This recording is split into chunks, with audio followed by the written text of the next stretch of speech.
Doctor Who, Castrovalva, the first story of the Fifth Doctor, is written by Christopher H. Bidmead and starring Peter Davidson, Matthew Waterhouse, Sarah Sutton and Janet Fielding. So yeah, after Tom Baker left the show, Peter Davidson took over as the Fifth Doctor.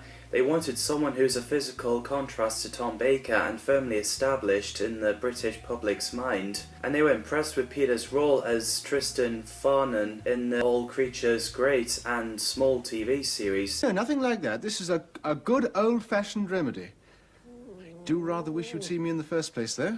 It is known that Peter Davidson was the youngest actor to play the Doctor, as he was 29 when he started, until about 30 years later Matt Smith is the youngest actor to play the Doctor, as of time of recording, as he was 26 when he got casted. This era is also known to bring back the old monsters like the Master, Cybermen, Omega, Black Guardian, White Guardian, the Silurians, Sea Devils, Daleks and Davros, which is cool. So the title was going to be The Visitor. It was also going to be Project Zeta Sigma, written by John Flanagan and Andrew McCulloch, but they ditched the idea because they didn't think it would work. So John Nathan Turner gave Peter Davidson a chance to do what he wanted for the role. The forest outside the Castrovalva, Seattle, was shot at East Sussex at Buckhurst Park and Harrison's Rocks near Groombridge. The series was shifted from its traditional Saturday early evening transmission to a twice-weekly Monday and Tuesday slot. Castrovalva is the name of an early lithograph by the Dutch graphic artist M.C. Escher, and the design of the town in this story reflects the impossible nature of many Escher's later works. The story centers on the mathematical principle of recursion, a concept portrayed in much of Escher's artwork. Escher's lithograph depicts a town in Italy atop a steep slope, a setting similar to that of The Curse of Peladon. So after the regeneration, the Doctor, Tegan, Nessa and Adric were running from gods, but the Doctor collapsed. Fifth Doctor's first word is I-O. You could sort of hear it. Because it's private property, they're under arrest. However, they summon the ambulance for the Doctor. So while Adric distracts the gods, Tegan and Nessa nix the ambulance to drive all the way up to the TARDIS and got in just in time, which I do like the music.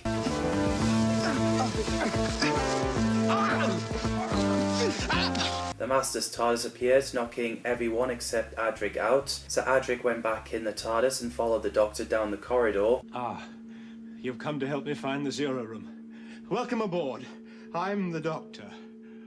While he's pulling the strings from his scarf, leaving his shoe lying around, and rip his waistcoat in half. And also doing the previous Doctor's impressions. Apparently the Doctor needed to find the Zero Room after Adric headed the wrong way. The Doctor looks in the mirror and he doesn't seem to like that incarnation. That's the trouble with regeneration. You never quite know what you're going to get.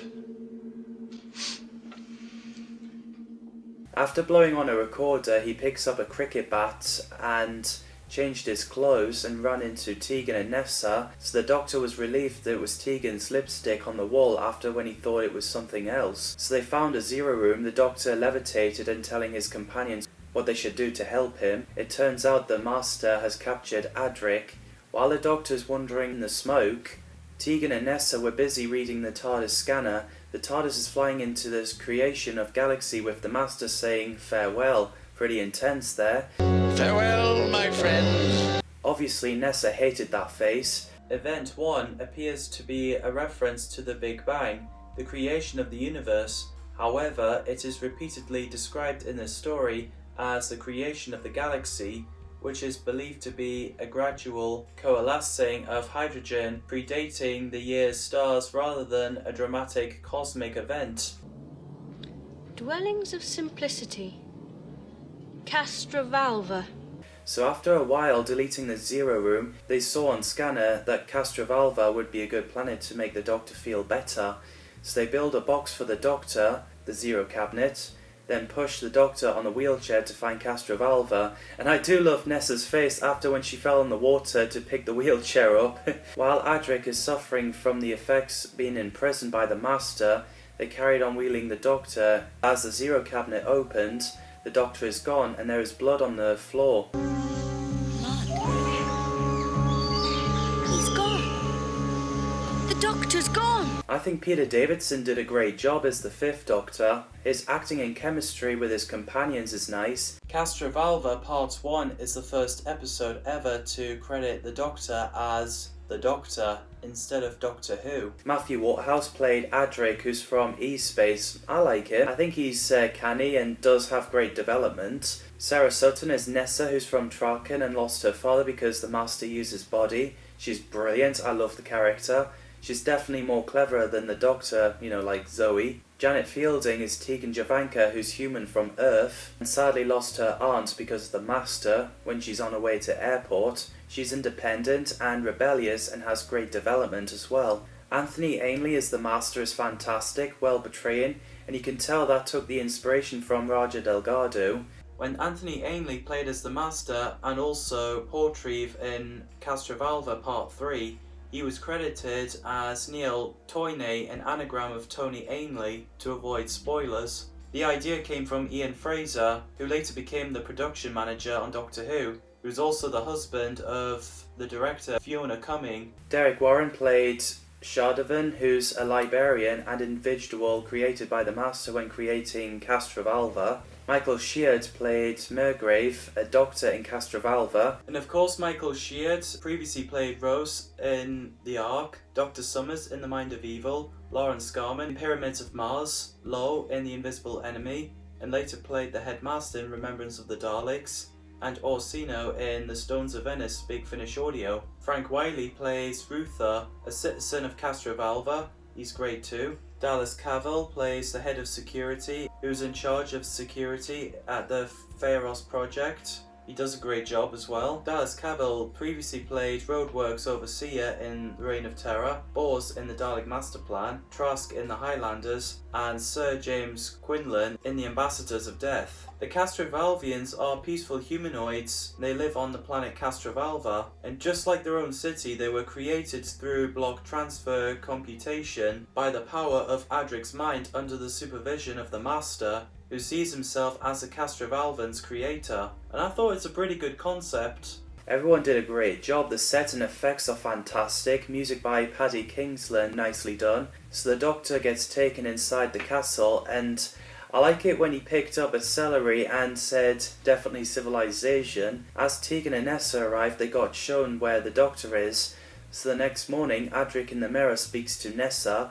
The Doctor woke up and he seems to forgot about Adric. As the Doctor does a bit of a counting, the little girl comes over and tells him that 3 comes after 2, then counting up, which made the Doctor feel dizzy. Apparently the actress's name is Suska John. She is Caroline John's niece, the one who played Liz Shaw, which is cool. So the Doctor remembered Adric, so he finds Tegan and Nessa.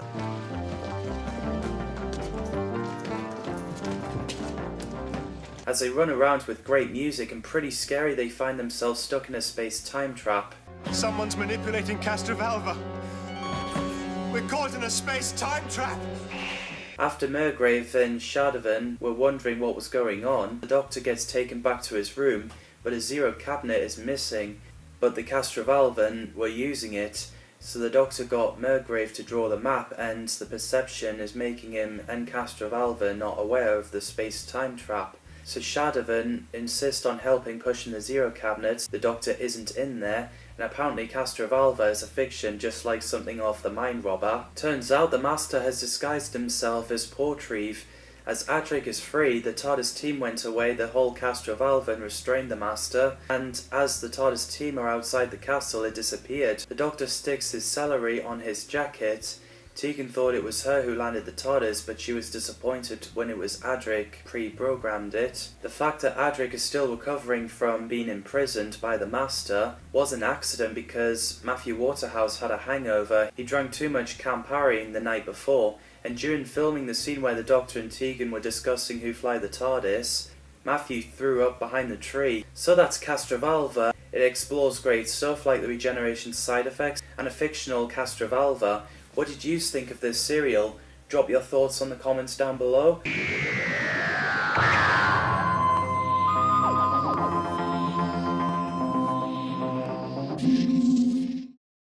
Doctor Who Fought to Doomsday, the second story of the Fifth Doctor, is written by Terence Dudley and starring Peter Davison, Matthew Waterhouse, Sarah Sutton and Janet Fielding. So the story was going to be called Days of Wrath, but got changed to Fought to Doomsday because Castrovalva is the first Peter Davison's regular story.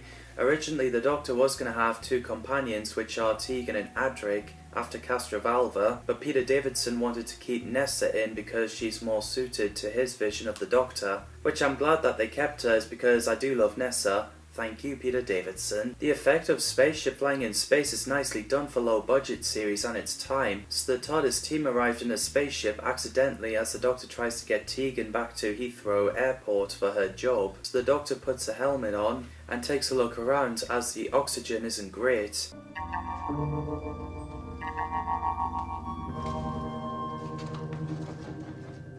Blimey, Adric insulted Tegan and Nessa. So after the Doctor came back, him and Tegan went to see Urbinkins, Monarch, Persuasion and Enlightenment. You are? I'm the Doctor. A doctor? Of what? Of everything. How modest. And they question the Doctor and Tegan about the Earth. Tegan draws the fashion of her time, and we get cameras flying everywhere. So Nessa wandered off and met Bigan. Adric met up with the Doctor and Tegan talking about math problems and struggling to find Nessa. After Tegan gave Urbicans her drawing, they left and found Nessa in the refreshment room, and Bigan came in with a tray full of fruits. While Monarch tries to open the TARDIS door, there were humanoids, Kukuchi. Tegan can speak to him as she's an Australian. Speak the dialect? Well, he's an Australian Aborigine. Well, I know that. What's he saying? Well, he's welcoming us in the name of peace. Villagra, who can't speak until she sees her people, Lin Futu. Apparently they discussing about going to heaven, so later on there's a man and a woman looked exactly like the ones Tegan drew, and they revealed to be Enlightenment and Persuasion. We've already met. This is Enlightenment, and I am Persuasion. Mind-blowing. So everyone has a conversation and eating, and Adric and Nessa looks around and sees people not breathing and seem to be mind-controlled when it comes to doing what they're doing.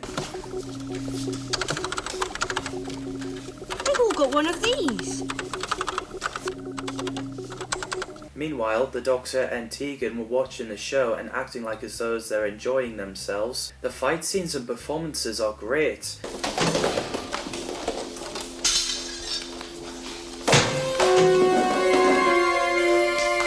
One of the Greek swordsmen impaled another, which traumatized Tegan, but it turns out that they're not flesh and blood.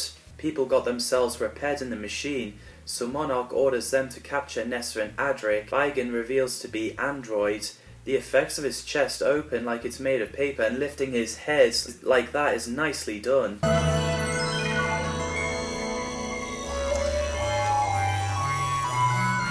This is me.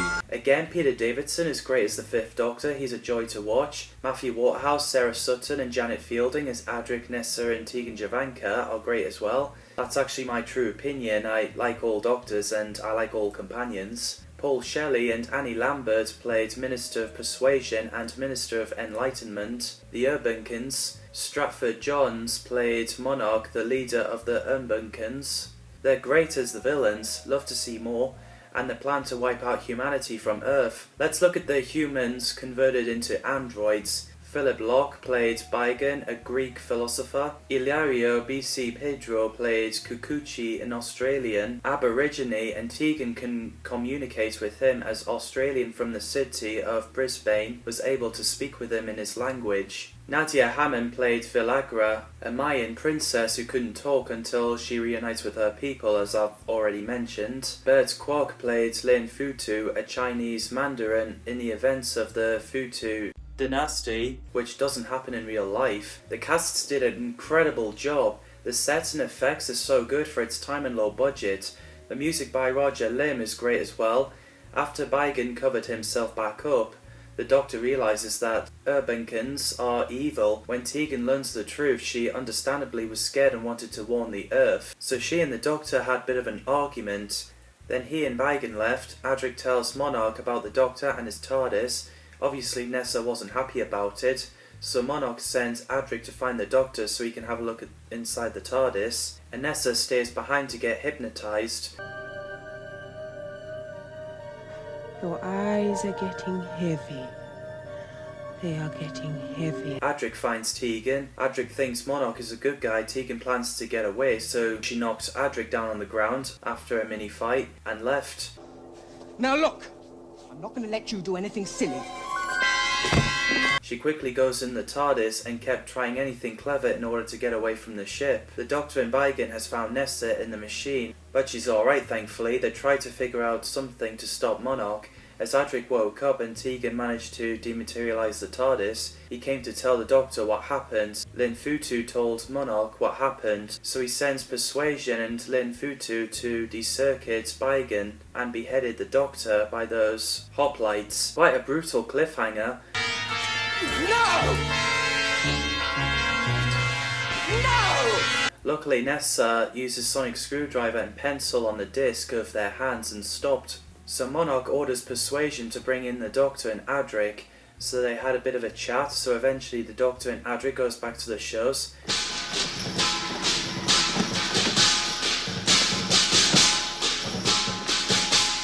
They got Lin Futu to help them get Beigen back, so the Doctor puts a helmet and him floating in space with Cable heading towards the TARDIS effects is done pretty well.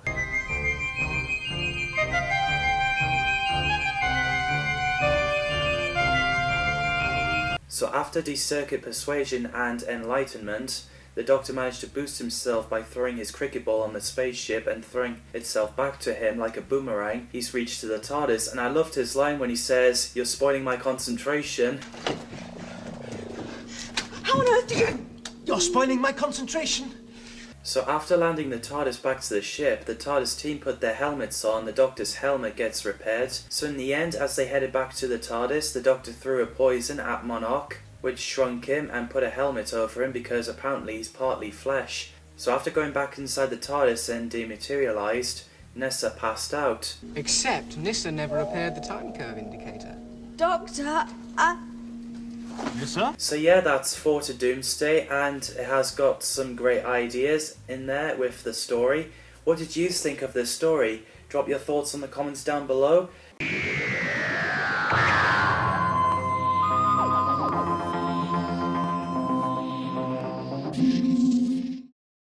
Doctor Who, Doctor Who, Kinder, the third story of the fifth Doctor, is written by Christopher Bailey and starring Peter Davidson, Matthew Waterhouse, Sarah Sutton and Janet Fielding. So the story was going to be the Kinder, but obviously removed the, and this is the first story that Eric Saywood got involved as a script editor. Nessa is rarely in it because of the time there were originally for the Doctor to have Adric and Tegan, but it was decided to keep her in. The story was examined closely in the 1983 Media Studies volume Doctor Who The Unfolding Text by John Tulloch and Manuel Alvarado. This was the first major scholarly work dedicated to Doctor Who. Tulloch and Alvarado compared to Kinder with Ursula K. Le Guin's 1976 novel The World for World is Forest, which shares several themes with Kinder and may have been a template for its story.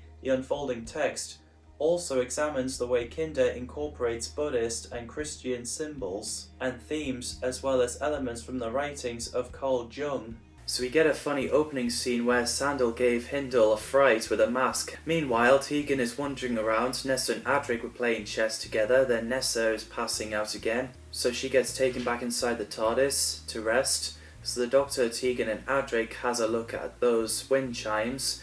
It's got a great sound and music. Wait a minute. That one again. Now that one.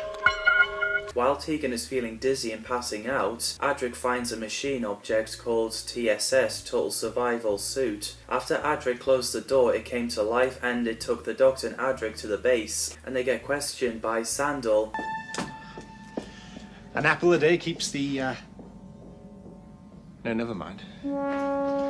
So then the Doctor has a look at a couple of Kinders in the cage as they're telepathic, After Todd giving the Doctor an apple in discussion, Hindle came in and ordered them to see Sandal. He's really stroppy when he kicked off, and then he communicated with 2 Kinder race. The bit where Tegan is inside the mind of Mara and people there are so terrifying.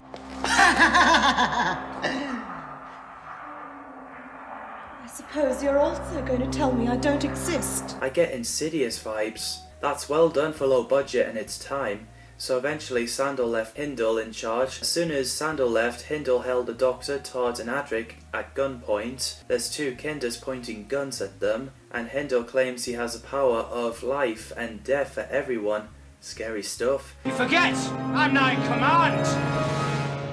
I have the power of life and death over all of you. So later, the Doctor, Adric and Todd gets taken in the cage. The Doctor and Adric decide to play pick a hand. It may surprise you to learn, Doctor, I've never actually been locked up before. Choose. What? Go on. That one. Which frustrated Todd. So while Hindle gets 2 Kinders under control, Panna and Karuna finds out that Aris came, so Karuna uses her power to read Aris's mind, and he's angry the fact that his brother is kidnapped or something. So after he left, Sandals arrived in the TSS and gets him to take the box. We get unsettling scene where Tegan is talking to her other self. So while Adric pretends to agree Hindle, about the plants are dangerous, so he can get the key for the Doctor but gets caught, Tegan gets possessed by a Mara and woke up. So she managed to pass Mara tattoo on Aris after throwing apples at him and passed out. So Sandals came back, doesn't seem like himself. He keeps trying to get Hindle to open the box. So eventually the Doctor, Adric and Todd gets locked up in the cage again. Hindle forces the Doctor to open the box. Wonder what it'll be. I like Peter Davidson as the 5th Doctor. He's great as always. Matthew Waterhouse as Adric is a great psychic. Janet Fielding as Tegan Javanka. Her acting is fantastic, especially when she gets possessed by the Mara. And not to mention those red or pinky paint stuff in the teeth. That is pretty effectively. This is Janet's favourite script, and Peter Davidson loved it because it gave Tegan more than just getting angry with the Doctor. Sadly, Sarah Sutton as Nessa only appeared in part 1 and 4 because the contract, but she didn't mind, so she went shopping while the story was filming. And of course I do love Nessa. Mara species are, or were, entities that lives in dark places of the inside, and I think they're pretty cool and scary. They should definitely bring them back for modern series. It does get mentioned in Torchwood's Small Worlds. Simon Rouse played Hindle, a member of the expedition and later in charge. What a great villain, especially when he had a meltdown and great development. Jeff Stewart played Dukkha, a Mara manifestation. Well, performance there, he's so terrifying. Neris Hughes played Todd, a scientist who's part of Expedition. She later played Brenda Williams in Torchwood Something Borrowed. Richard Todd played Sanders, who's in charge of the expedition until he left and let Hindle in charge. Kinder are humanoids from the planet Devaloka. Mary Morris played Panna, an all-blind wise Kinder, and has an acolyte, Karuna, played by Sarah Prince, and apparently they're just as one. Adrian Mills and Lee Corns played Aris and Trickster, Kinder races. Trickster is Jester. Everyone did a splendid job with their roles. The atmosphere, sets, sounds and effects is outstanding. The music by Peter Howell is brilliant. After the Doctor opened the box, we get an amusing scene when it's just a fake plant and everyone but Hindle laughed. No! Oh no! Oh, is that... So then it causes the power to play up, the cage door opens, the Doctor and Todd sees the illusions of Kinder and Panna, and Krona asking them to come to them with their hands like that.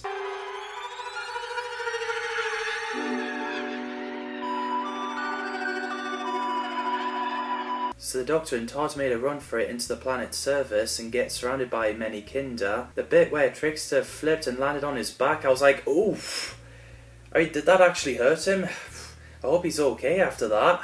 As Aris speaks, then Karuna communicated with his mind and realised that there's voices in him. He must be killed. Aris! No. Must read your mind.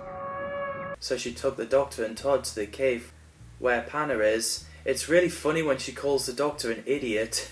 While Adric tries to find an excuse to escape from Hindle, Sandals, two of the Kinder races, Kinder races took Karuna away. Panna tells the Doctor and Todd what Mara is, so they went inside, the illusion watching Kinder standing in a circle with countdown sound, and after that they found Panna has died. Crikey. Something disturbed Karuna, and we learn that Panna's knowledge has passed on to Karuna. While Aris tells Kinder that Dome will be destroyed, Hindle got himself distracted by making people out of cardboard. Adric escaped. The Doctor, Todd and Karuna found Tegan sleeping. He woke her up and finding out what she dreamt of. Then later, everyone found Adric using TSS and attacked Aris. Will you help me? Adric, stop! Listen to me! So the Doctor got him to stop, as it's his fear that's controlling TSS. So Adric got out of it. As Hindle is doing a genocide plan, the Doctor and Todd arrived. Hindle opened the box even though Todd told him not to, but she must have known he would, so his mind changes and he's canny in the end. So the Doctor figured out that the mirror would be a way to stop the Mara, as evil can't face itself. So Karuna is used as a bait and gets chased by Aris, so then he gets surrounded by large mirrors, and it's nicely done when it's the snake that came out of him.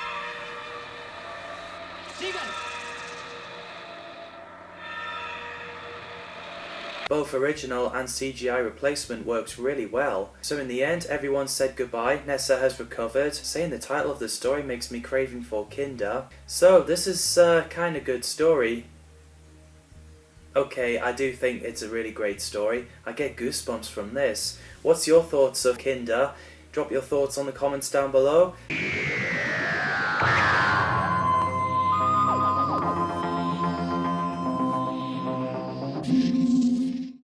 Doctor Who, The Visitation, the fourth story of the fifth Doctor, is written by Eric Saywood and starring Peter Davidson, Matthew Waterhouse, Sarah Sutton and Janet Fielding.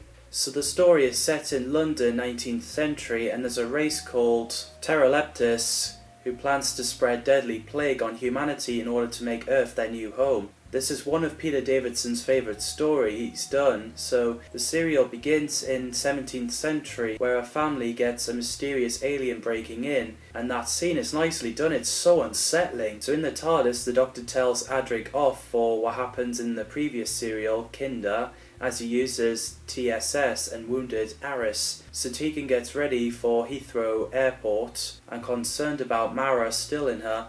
As the TARDIS landed, the Doctor thought he arrived in Heathrow 1981, but unfortunately got the time wrong, as it's 500 years earlier. Jeez, Tegan abused the Doctor by saying a broken clock is better than the Doctor. Call yourself a Time Lord.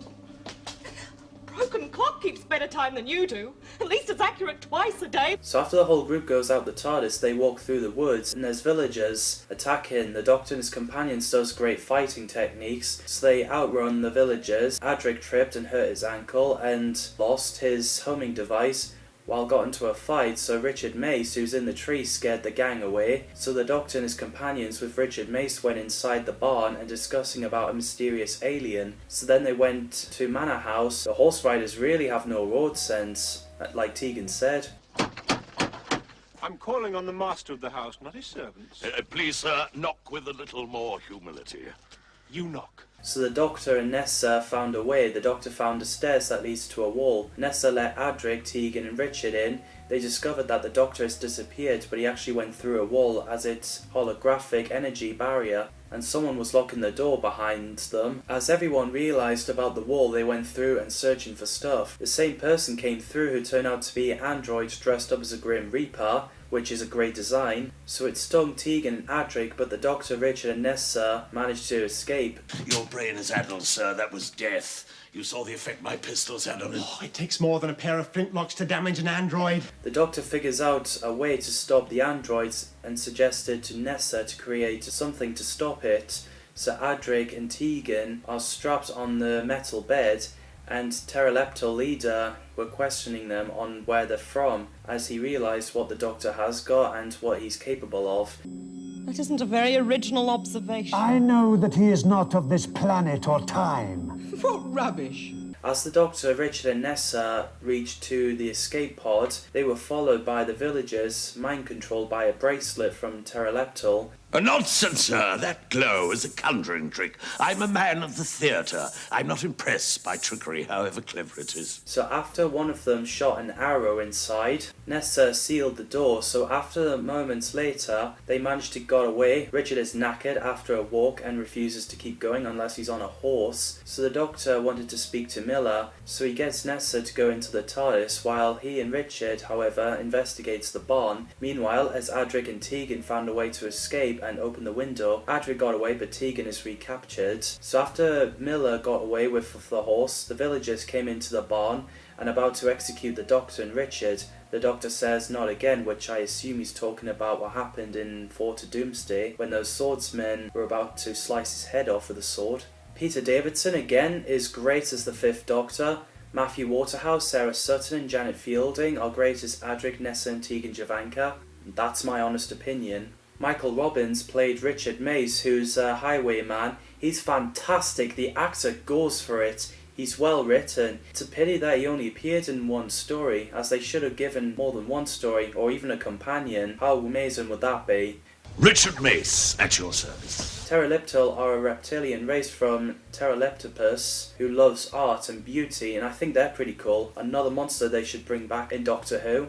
I like the Pteroleptal android. I thought it was pretty unsettling, especially in the Grim Reaper outfit. How does this android, as you call him, come from another world? There are no other worlds. Any fool knows that. The casts did a great job. It's nicely done for the low-budget series. The headman came in and put a stop to it because Pteroleptal wanted the Doctor alive. So the Doctor and Richard gets locked up in the cell. Adric is on the run and found the TARDIS and went inside it while Nessa is busy building a machine to stop the android. Tegan has a bracelet on and carrying vials. So then the Doctor and Richard gets taken to Pteroleptal leader. So the Doctor offered him hope or find a planet to live on, but he refuses. Adric is sick of not able to do anything right, so he wants to look for the Doctor, so he ran out of the TARDIS even though Nessa tried to stop him. So then Adric gets captured by the villagers. So after Richard gets a bracelet on, Pteroleptal leader ordered the Doctor to drop his sonic screwdriver and sadly destroyed it. Isn't my day, is it? I feel as though you've just killed an old friend. So sad to see it go. So Tegan, who's possessed, is about to open the cage leading the end of the world. So the Doctor deactivates the bracelet and stops Tegan and Richard as they're back to normal. Richard uses a safety pin to unlock the handcuffs. As he tried the door, the Doctor used the gun so it can be opened. Meanwhile, the Grim Reaper looking android managed to scare the villagers off but didn't seem to notice Adric. So Adric followed it, so then as Adric arrived at the TARDIS with him and Nessa waving at each other, Nessa managed to use the device that broke the android. She was sad that she destroyed the creature. It was only doing what it's told. She's also worried that she might have damaged the TARDIS. So Adric suggests to bring the TARDIS to the Doctor. Nessa disagreed at first. So eventually, as they struggled to land the TARDIS, they got there in the end, and apparently the Doctor likes long walks. So everyone went in the TARDIS. They found Pteroleptals in London. As they arrived, they struggled with Pteroleptals as they tried to restrain them, so then it caused a fire. Richard wanted to stay behind, the Doctor gave him the control panel, so him and his companions disappeared away in the TARDIS, and wondering why they wouldn't help to put the fire out. The Doctor says that the fire run its course, and it reveals to be Pudding Lane, which is where the Great Fire of London started. I'll explain someday.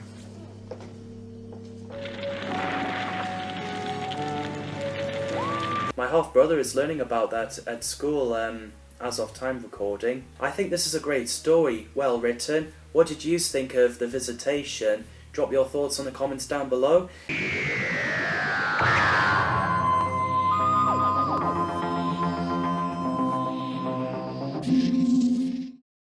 Doctor Who Black Orchid, the fifth story of the Fifth Doctor. It's written by Terence Dudley and starring Peter Davidson, Matthew Waterhouse, Sarah Sutton and Janet Fielding. So originally John Nathan Turner was going to direct this story, the first producer to direct it since Barry Letts, where the series did not have a script editor, but because of commitments, John Nathan Turner decided to bring Ron Jones to direct the story instead. This is also the first story to avoid science fiction elements other than TARDIS and main characters, and it wasn't Peter Davidson's and Janet Fielding's favourite because of it. Fair enough, and a pity because the cast did seem to enjoy themselves filming it. Bizarre thing is that Sarah Sutton is playing two different characters in this story. So we get a scary opening in 1925 where Digby gets strangled to death by George Cranley. So George gets tied up and put on in his bed. So the TARDIS team arrived at the train station with Nessa unsure because of the fire in London, which I understand. So they met Tanner. Apparently the Doctor is expected and he looks funny at Nessa. First watching it I was like, why is he looking at Nessa like that? So they got a lift to Cranley. Watching Peter Davidson as the Fifth Doctor playing cricket is a blast.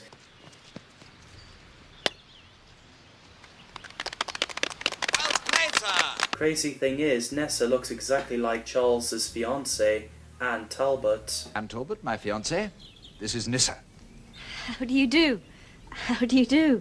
So after George knocks Tony out, everyone is getting ready for the party. Tegan has got really great dancing moves, so Anne gave Nessa the costume similar to hers, so no one can tell them apart.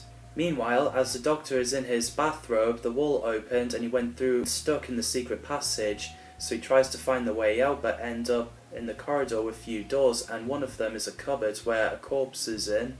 While everyone is partying, Adric is dancing with Nessa and Tegan is dancing with Robert Muir.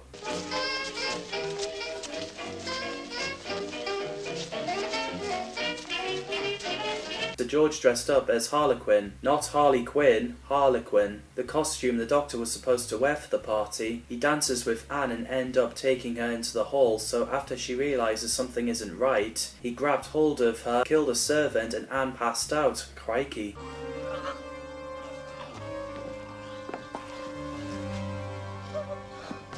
I think Peter Davidson as the Fifth Doctor is great. His acting and chemistry with his co-stars is nice. Matthew Waterhouse is great as Adric. Sarah Sutton as Nessa, who's from Traken. Definitely love that companion. And she also played Anne Talbot, who's human. Charles Cranley's his fiancée. And unlike Nessa, she has a mole on her left shoulder. Great acting there. Janet Fielding is Tegan Javanka, a great companion and nice dancing move, like I said. Gareth Milne played George Cranley, who also looks like a zombie from the Haunting Hour series, who's a botanist and is behind the murder of Digby, Servant and Latoni. He's bloody scary. To avoid giving away the plot surprise, Gareth Milne's character was listed as the unknown for part 1 and in Radio Times, and as George Cranley for part 2. Barbara Murray played Madge Cranley, who doesn't want bad publicity for her family, which is understandable. Michael Cochrane played Charles Cranley, Anne's fiancé, Lady Cranley's son, and George's brother. Maury Watson played Robert Muir, who's a chief of police and a friend of Cranley family. Ahmed Khalil played Latoni, a Brazilian and leader of a friendly Amazonian tribe, and tries to keep George locked in his room. Evil Salter played Sergeant Markham, a police officer who arrested the TARDIS team as he thinks they killed the Servant and Digby until he got shown the TARDIS. The casts did an excellent job with their roles. It's well written. So the Doctor ran into Lady Cranley and Latoni and tells them about the body he found in the cupboard, and she knows Digby. So after George put the Doctor's costume back, the Doctor jumped into that costume and went downstairs after Anne woke up scared. She thinks it was the Doctor who killed the Servant and dragged Anne into the hall. Yes, you. And he did that. I saw him. Doctor?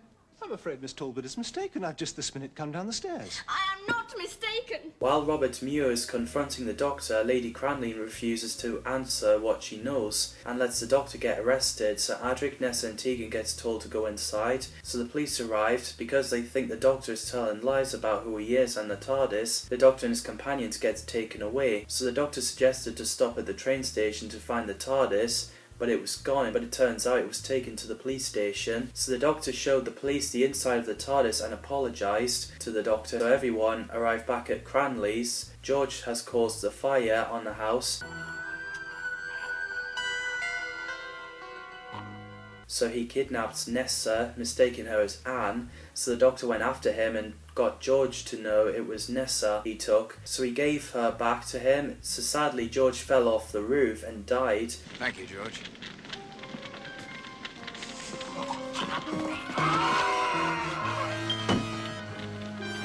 So in the end everyone said goodbye and the Doctor got given a Black Orchid book. I really love this one. It's a fun story and it has mysteries. What did you think of this story? Drop your thoughts in the comments down below.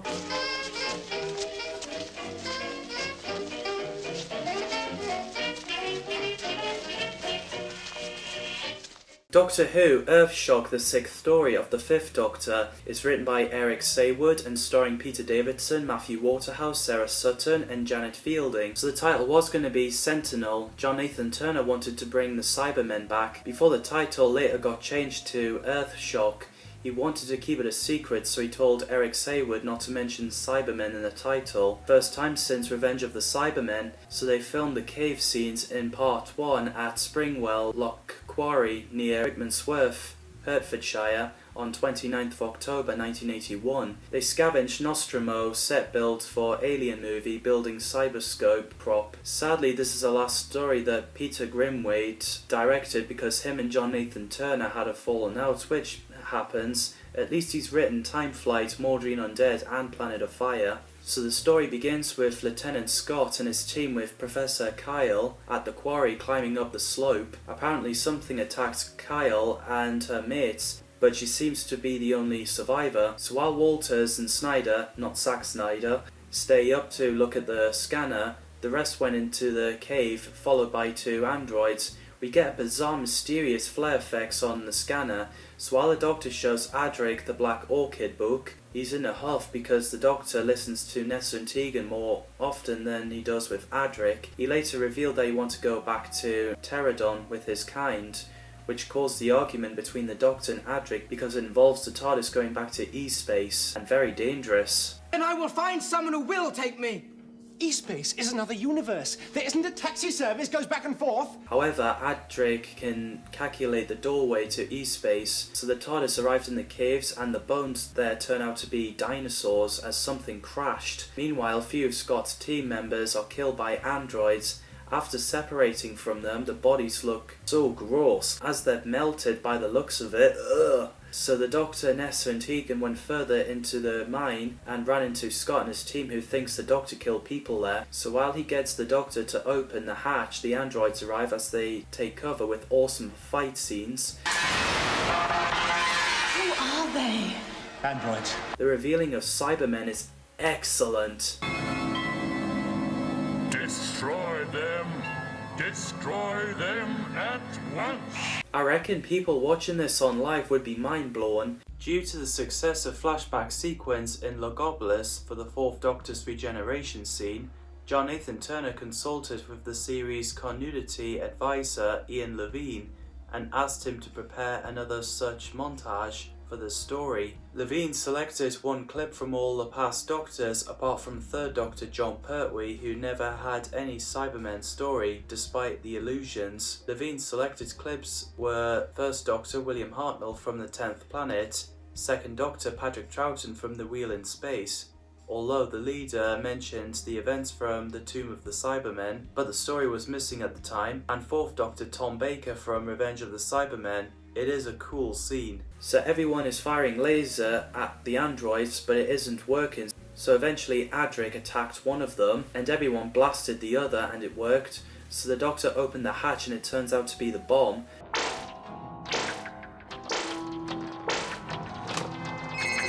Master detonator engaged.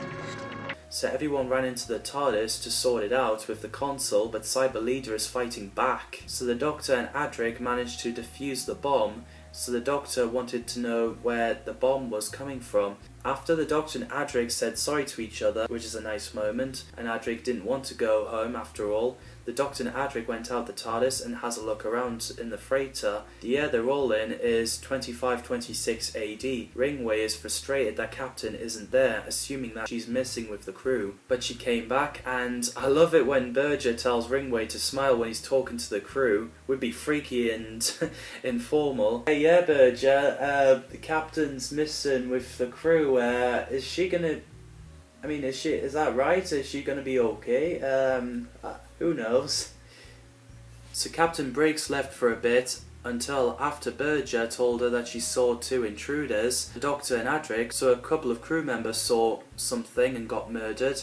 So Berger sets the alarm, the Doctor and Adric found the corpses, and Ringway arrived saying that they execute murders. Yes. On this ship, we execute murderers. Uh-oh. Peter Davidson is great as the Fifth Doctor. He has great chemistry with his companions. Even arguments with Adric, they make up with each other, which is great. Matthew Waterhouse is Adric, canny, and such a shame to see him getting killed off. He has great development and skills. Sarah Sutton and Janet Fielding are great as Nessa and Tegan Javanka. I like the design of Nemaforth's Cybermen and the idea of them carrying blasters. They are menacing and have stormtroopers from Star Wars vibes.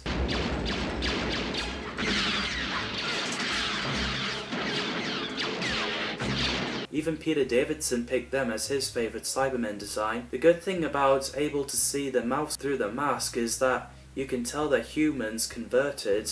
James Warwick played Lieutenant Scott, who's in charge of his team. Claire Clifford played Professor Kyle, who's a geologist and only survivor after when her expedition were killed and volunteered to join Scott and his group to investigate the caves. Beryl Reid played Captain Briggs, who's in charge of a freighter. June Bland played Berger, who's second in command, and Alex Sabin played Ringway, who's a security officer and freighter and worked for the Cybermen. Casts did an incredible job. It's well written and directed. One of Peter Davidson's favourite story. I get a bit of Star Wars vibes in this. The effects on the freighter is well done for its time and low budget. So the Doctor and Adric gets taken to Captain Briggs, who obviously doesn't believe what the Doctor says. So after a while, suspecting that something is down the corridor, she gets Ringway and his men to prepare with the Cybermen. The sound and battle is a blast. To Scott, his team and Tegan went out to find the Doctor. After blasting a couple of Cybermen, Tegan has the Cyber Blaster from one dead Cyberman as the other one is wounded. So after Tegan got separated from Scott and his men, she gets captured by the Cybermen. Ringway reveals to be a traitor and held Doctor, Adric, Briggs and Berger hostage. So while he got distracted looking at Adric's star badge and wondering where Berger went, Briggs attacked him and disarmed him, so they managed to seal the door, working ways to keep the Cybermen out. One of them got stuck on the door and the rest uses a detonator to blast through the door. So, we meet again, Doctor. So Cyber Leader killed Ringway for deceiving them, so then the army of Cybermen awakens.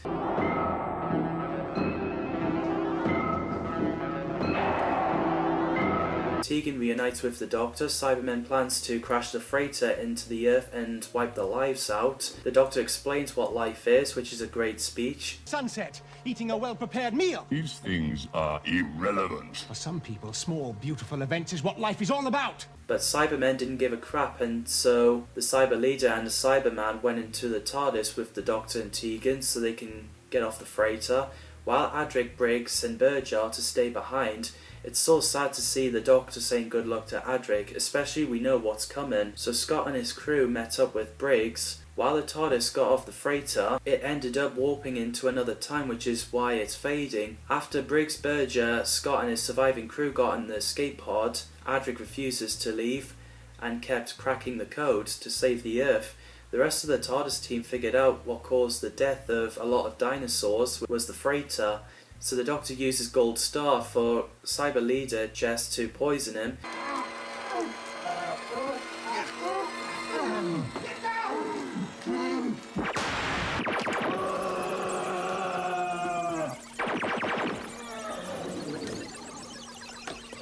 So then the Doctor killed Cyber Leader and Tegan killed a Cyberman in the TARDIS.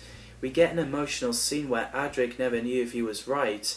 The freighter exploded and Adric dies.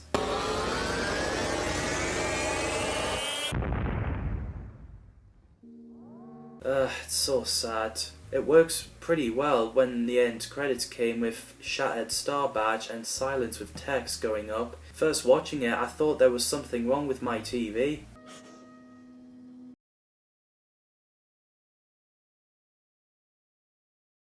But then I realised it's the end credits with no music. So that's Earthshock, and I really love this story. Absolutely class. The battle scenes is excellent. What did you think of Earthshock? Did Adric's death scene made you cry? Drop your thoughts on the comments down below.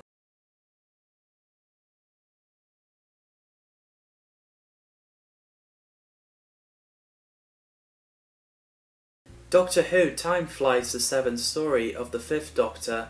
is written by Peter Grimwade and starring Peter Davidson, Sarah Sutton and Janet Fielding. So Concorde is used for the show is G-BOAC.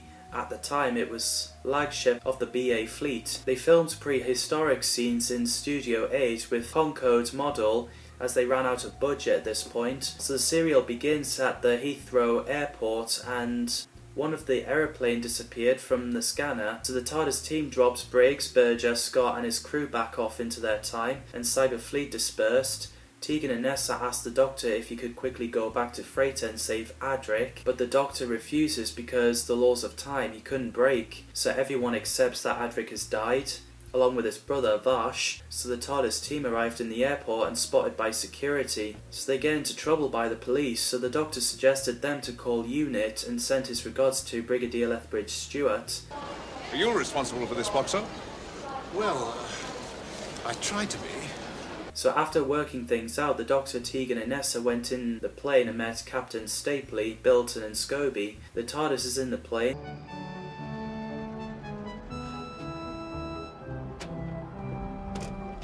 So while the plane flew, they ended up in Jurassic era. First Nessa sees the illusion of corpses, which is unsettling, and everyone deny the airport as it's just illusion. While they're being watched by Khalid, all things come to their appointed end soon.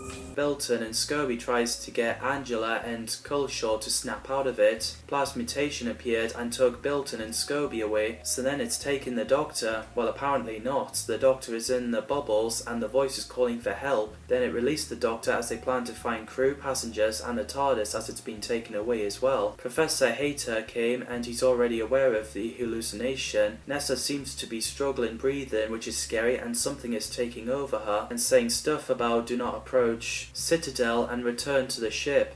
But then those flying bubbles got hold of Nessa. Tegan stayed with her while the Doctor, Captain Stapley and Professor Hayter went down to the chamber while the Doctor was speaking to Khalid. So you're the conjurer? I am Khalid. You say that as if you expect a round of applause. Have a care, Doctor. Captain Stapley and Professor Hayter sees people hammering something. They try to get them to snap out of it. They managed it with Bilton and Scobie. Ended up getting transported to where the Doctor and Khalid is and sealed in the barrier. After Nessa is released, she is aware that the Doctor is in danger. So her and Tegan went down to their chamber, and I do love the illusion scenes. I thought they're pretty cool and scary. First we have Adric, then Melka, and then Pteroleptal. So while Stapley, Hayter, Bilton and Scobie he sees the illusion of giant snake, Nessa threw an artifact into the centre, the snake disappeared. Khalid passed out looking like snot falling out of his nose. Gross. And everything seems to be alright, although the Doctor doesn't understand after sees a lot of wires. Khalid reveals to be the Master in disguise. You never do. Brilliant. Again, Peter Davidson is great as the Fifth Doctor. Apparently he's disappointed with the story. He said it was a very good story, but we had run out of money. We filmed the prehistoric landscape of Heathrow Airport in Studio 8 at TV Centre with a model Concorde in the back of the studio. The monsters were a bit of a foam. We didn't do the story justice, which, fair enough, and it can't be helped. I love Sarah Sutton as Nessa, she's definitely amazing. Janet Fielding as Tegan Jovanka is great too. I think Anthony Ainley is fantastic as the Master, and the disguise as Khalid. In the end credits, they didn't credit Anthony's name in part 1 in order to avoid spoilers, so they've written Leonite, an anagram of his short name Tony Ainley, which is clever. Plasmutations are the creatures created by the thin air, which is cool.